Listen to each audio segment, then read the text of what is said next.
व्यासपीठ पर बैठने वाले एक साधु की यह एक सच्ची घटना है। व्यासपीठ के ऊपर बैठकर साधु महाराज रामायण कथा सुनाते थे। इस कथा को सुनने के लिए बहुत सारे लोग आते थे और कथा सुनकर जाते थे।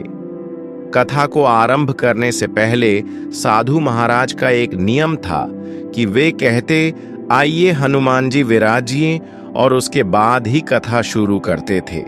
वहीं पर एक व्यक्ति कथा सुनने के लिए आता था जो खुद को वैज्ञानिक समझता था। जब कई बार साधु से यह बात सुनी तो उसे लगा कि यदि साधु ऐसा कहते हैं तो क्या सचमुच हनुमान जी आते ही होंगे। कुछ दिनों तक वैज्ञानिक के मन में चलता रहा कि यह बात पूछे या ना पूछे, लेकिन एक दिन उन्होंने साधु से पूछा कि महाराज, आप हनुमान जी को रोज बुलाते हैं और गद्दी के ऊपर बैठने के लिए आग्रह करते हैं, तो क्या वे सचमुच आते हैं? उसके बाद साधु ने कहा कि हाँ, जब राम कथा होती है तो हनुमान जी आते हैं और राम कथा सुनने के बाद ही जाते हैं। अब वैज्ञानिक को तो सबूत चाहिए था, तो बोला, ऐसे बात नहीं बनेगी। यदि हनुमान जी आपके यहाँ पर आते हैं तो आपको सबूत देना होगा। हम कैसे मान लें कि हनुमान जी यहाँ पर आते हैं?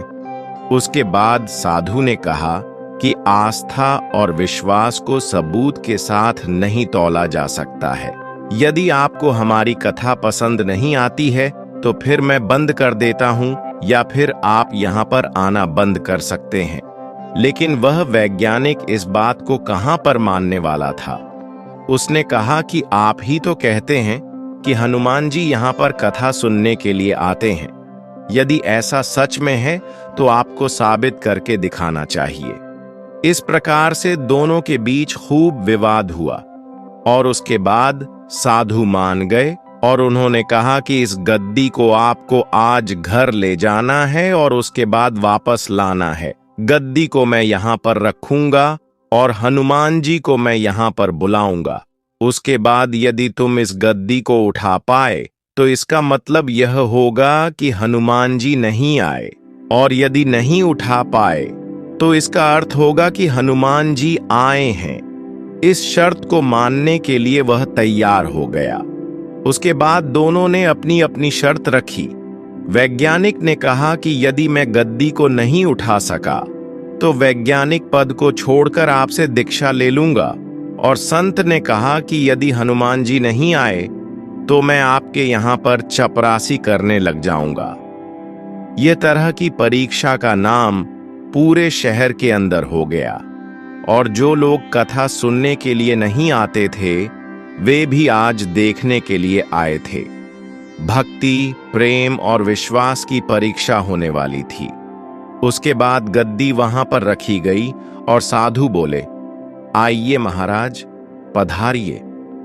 उसके बाद साधु मन ही मन बोले कि महाराज, आज आस्था का प्रश्न है, आप रक्षा करें। उसके बाद वैज्ञानिक को बुलाया गया और उन्होंने 3 बार गद्दी को उठाने का प्रयास किया, लेकिन गद्दी 1 इंच भी नहीं हिल सकी। उसके बाद वैज्ञानिक साधु के पैरों में गिर पड़े और बोले, सचमुच आपकी भक्ति सच्ची है। श्रद्धा और भक्ति से जब हम किसी देव की आराधना करते हैं तो उसके अंदर बहुत अधिक शक्ति आ जाती है। तभी तो कहा गया है कि मानो तो देव, यदि नहीं मानो तो पत्थर। अगर आप हनुमान जी एक सच्चा भक्त है तो इस चैनल को जरूर सब्सक्राइब, लाइक और कमेंट में जय हनुमान जरूर लिखें।